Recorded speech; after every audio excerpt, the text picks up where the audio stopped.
Annika Izagiri. I'm Communications Director with the Committee to Protect Healthcare. We appreciate you joining us today to hear from West Michigan physicians who are calling on former President Trump to share his actual plans for the Affordable Care Act, not just concepts, ahead of his event in Walker this afternoon. We also have a mobile billboard that is sharing the same message that will be circling the event venue today from 9 a.m. to 5 p.m. Eastern. So if you are in the area, keep an eye out for that. And we can also share a picture of that as well. Before we begin, I'd like to state that these physicians are speaking as individuals and with the Committee to Protect Healthcare, not on behalf of any employers or other affiliated organizations necessarily. So we please ask that you refer to them in any of your coverage only as they introduce themselves on this call. And thank you in advance for being respectful of that. Without further ado, I'll introduce our first speaker, Dr. Davidson. Thanks, Annika, and thanks for being here this morning. My name is Rob Davidson. I'm an emergency physician in rural West Michigan. I'm also the Executive Director of the Committee to Protect Healthcare. We're all here today because we have just 39 days until Election Day, an election that could have huge consequences for healthcare in America. Former President Trump is visiting Walker, Michigan today to deliver remarks on inflation and the economy. But as doctors and Michiganders, we're calling on him to talk about healthcare as soon as possible, because for our patients who could not afford healthcare before the ACA and still struggle today, healthcare is an economic issue. Specifically, we're calling on him to talk about his actual plans for the Affordable Care Act, not just concepts. We haven't forgotten the presidential debate earlier this month when Donald Trump was asked what his plan for the Affordable Care Act was.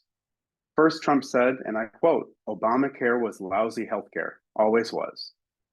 When asked again if he actually had a plan on the ACA, he said, and again I quote, "I have concepts of a plan." Trump has been running for president for nearly a decade. Not having a plan for the Affordable Care Act just weeks before Election Day is simply unacceptable. As emergency physicians, we'd say it's an emergency. That's why doctors like us have signed a letter calling on Donald Trump to disclose his plan to replace the ACA. Nearly 100 Michigan doctors and hundreds more across the country have signed on to urge Trump to share his actual plan for improving or replacing the Affordable Care Act. Since Trump is in West Michigan today, we're trying to make our message loud and clear with a mobile billboard as well. This billboard will be circling Falk Production where Trump is speaking, sharing the message that patients need care, not concepts, and asking Trump what his healthcare plan is. While driving around a billboard may seem silly or gimmicky, this issue is deadly serious to us and our fellow physicians. And if Trump had his way in his first term and was able to repeal the ACA, it would have been literally deadly for too many of our patients. It's more than fair to demand that we know his plans for healthcare if he were to be elected to a second term. Our patients rely on the Affordable Care Act, and they can't afford to have it scrapped or dismantled piece by piece. I see every day how the ACA helps my patients stay healthy. And on the flip side, I see what happens when patients end up in my ER because they didn't have healthcare coverage. I can remember from a way back, I've been doing this nearly 25 years, and way back before 2014, a patient came in with an empty asthma inhaler about 3 o'clock in the morning, gasping for breath, had to put them on non-invasive ventilation, had to be admitted to the ICU in our small rural hospital. And we asked him, why wasn't your inhaler filled? He said, well, I couldn't get in. I don't have a doctor. I lost my insurance. He was working a couple of jobs. Actually had to sign out AMA the next day against medical advice because he had to get to a job because he couldn't afford his bills without working those jobs. That's just one patient among so many that I had seen over the years that ended up being able to get insurance with improved premium support or expanded Medicaid under the Affordable Care Act. Every day we get closer to Election Day without an actual plan from former President Trump for the Affordable Care Act is an affront to patients like this. Every day without a promise that Trump would protect and build upon the ACA is an emergency. Patients need care, not concepts. Now I'd like to introduce my colleague, Dr. Carrie Clark. Hi, I'm Carrie Clark. I'm an emergency room physician in Grand Rapids, Michigan. Like Dr. Davidson, I see how important the Affordable Care Act is for patients like mine nearly every day. Without the ACA, patients like these could be out of luck. Let's not forget, before the ACA went into effect, Americans with pre-existing conditions could be charged a fortune for healthcare coverage or denied coverage by insurance companies altogether. pre-existing conditions could include things as common as high blood pressure, diabetes, and even pregnancy, conditions that affect tens of millions of American adults. Prior to the ACA, women could be charged more for health insurance just for being a woman. Young adults under 26 could be kicked off their parents' health plan, even if they were still trying to finish school or find a job. Before the ACA, some individual market plans simply didn't cover prescription drugs, a critical component of managing health for many patients. And when Americans hit an arbitrary annual or lifetime coverage limit set by their insurance company, they simply couldn't have any more care covered, regardless of their condition or what they needed. We've gotten used to the protections of the ACA for good reason. The ACA helps improve the health and quality of life, and it literally saves lives. But for nearly a decade, Donald Trump rallied against the ACA, threatening to repeal and replace it. Now he has only concepts of a plan to do so. During the debate, Trump tried to excuse his lack of a plan by saying, and I quote, "I'm not president right now." But Trump already was president for 4 years, and he announced in his first campaign for president over 9 years ago. That's a long time to be running for president and not have a plan for the most consequential American healthcare law since Medicare and Medicaid was passed in the 60s. Election day is nearing, the clock is ticking, and we need to hear a plan. Now I'd like to introduce Dr. Warren Lamphere.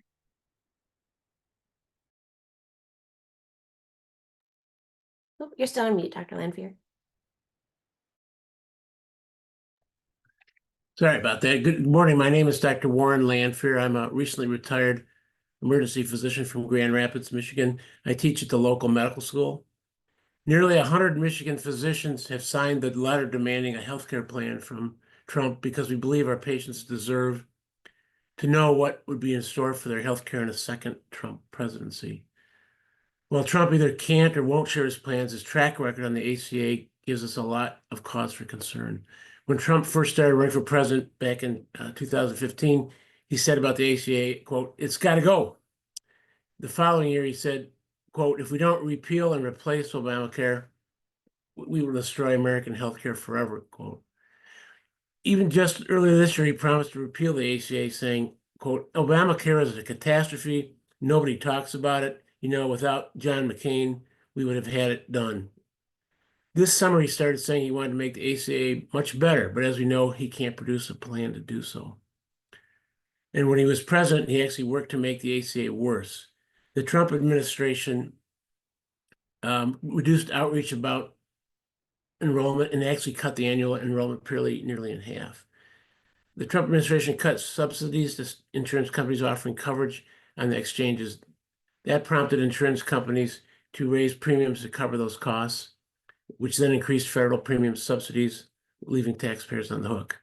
And the Trump administration paved the way for, quote, short-term health plans, also known as junk exchanges or junk insurance plans, which covered very little actual health care and charged people an arm and a leg when they actually needed care.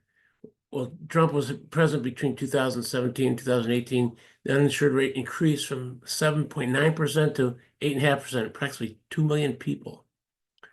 And of course, we can't forget that Donald Trump tried to repeal the ACA Act altogether. Doctors like us are grateful he failed then, but we might not be so lucky next time. Without the ACA, my patients who get their coverage through the marketplace or through expanded Medicaid in Michigan might not be able to afford care anymore. I've seen what happens when patients are forced to put off needed care because they don't have coverage. One of the most frustrating examples of the need for adequate health care, for adequate health insurance, is the patient I had with a new heart murmur who could not afford cardiology follow-up or any outpatient testing. So we picked up on the murmur in the ER and we developed a plan for him, and hopefully he could follow through. It turns out he wasn't able to. He came back to the ER a month or two later with worsening symptoms and in need of critical care. I also know a man who owns a small restaurant and could not afford adequate healthcare insurance. He was not able to see a dermatologist for a chronic skin condition. The ACA enabled him to get decent healthcare insurance, and now he's been able to get both primary care, which he wasn't doing before, and to see a specialist dermatologist regularly. We can't let those coverage problems become even more commonplace. And patients can't vote in November without knowing how Trump would handle the ACA and the coverage they rely on. We all need to hear Trump's plan for the ACA now. Thank you. Thank you so much, Dr. Land, for your Dr. Clark and Dr. Davidson. We'll now open it up for questions. If you have a question for one or any of the physicians, there are a few ways you can ask it, whatever works best. You can use the chat function to chat the question.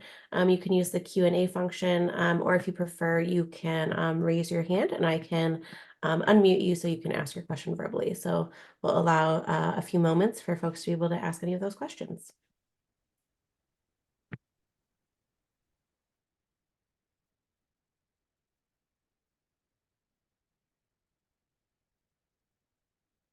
Okay, I got one here that I am putting in the chat for everyone to see. Trump has been calling himself a leader on IVF. Do you think that if elected again, he would increase access to IVF treatments? I can start on that. The reality is, who knows? And I don't know that Donald Trump knows. I think my guess is that he probably saw some coverage, something on the news, something on TV about IVF and people being concerned about it.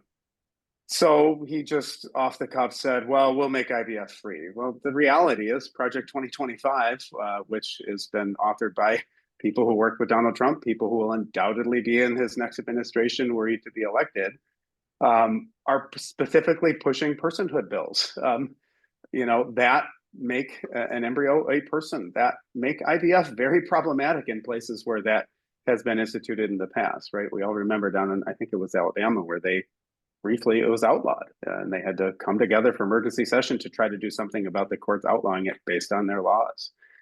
And the other concern is that he constantly is saying now, put it to the states, leave it to the states. It's where it always should be. His plan of leaving to the states has resulted in Trump abortion bans in, I believe, nearly 20 states. And luckily, citizens have come together in many states like Michigan, like Ohio, and like several states this election cycle so that the citizens can voice their views and make abortion legal in those states. But him leaving it to the states means that IVF is certainly at risk in any of these places. And if he were to be elected and Project 2025 were to become implemented in any way, this could become illegal everywhere. Thank you. And thank you for the question. Another one chatted to me. I'm going to put it in the chat. Former President Trump generally avoids discussing healthcare at campaign events like the one in Walker today, where he is slated to discuss the economy. Why do you think that's the case? And as physicians, how do you feel about his avoidance of healthcare as an issue?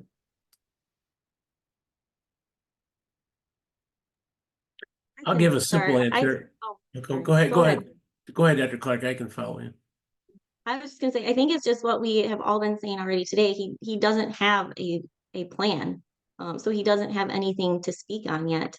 And that's the issue, and that's what we're trying to call attention to. Yeah, I would agree with that. I don't think he has a plan, and I think he's out of touch about what most Americans really need, and so he can't really speak to healthcare off the cuff because I don't think he has a concept of. I don't think he does have a concept of what people need. Yeah, I think the last thing, purely politically, he knows it is such a liability, right? He knows this is the ACA is popular. He knows people care about how they get their health care, about pre-existing condition coverage, about their kids staying on to they're 26 years old, all these things that we have outlined. And he knows that anything he says undermines all of that based on his record and based on his running mate now kind of, unfortunately for him, speaking a bit of truth, saying that they want to go to high-risk pools. High-risk pools is the days before the ACA. That's where you can lump a bunch of people with pre-existing conditions that may cost more into separate pools of risk and charge them more for insurance and make it unaffordable and going back to the old days. And they don't want to have us hear this. Fortunately, his running mate has spoken the truth a bit, but I think every time he goes out there, his people tell him to avoid it like the plague.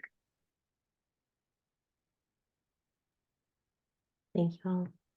We'll allow another minute in case there are any follow-up or new questions. In the meantime, I'll also mention we have been recording this, and so if you'd like a copy of the recording, please send me an email where you RSVP'd, and I can get that over to you as soon as possible. And I am not seeing any other questions, so we will go ahead and conclude today's call. Thank you so much, everyone who was able to join today. I know it's a really busy time, and thank you so much to our speakers, Dr. Lanfear, Dr. Clark, and Dr. Davidson. We appreciate your time and your advocacy today. Thanks, Thank you. everyone.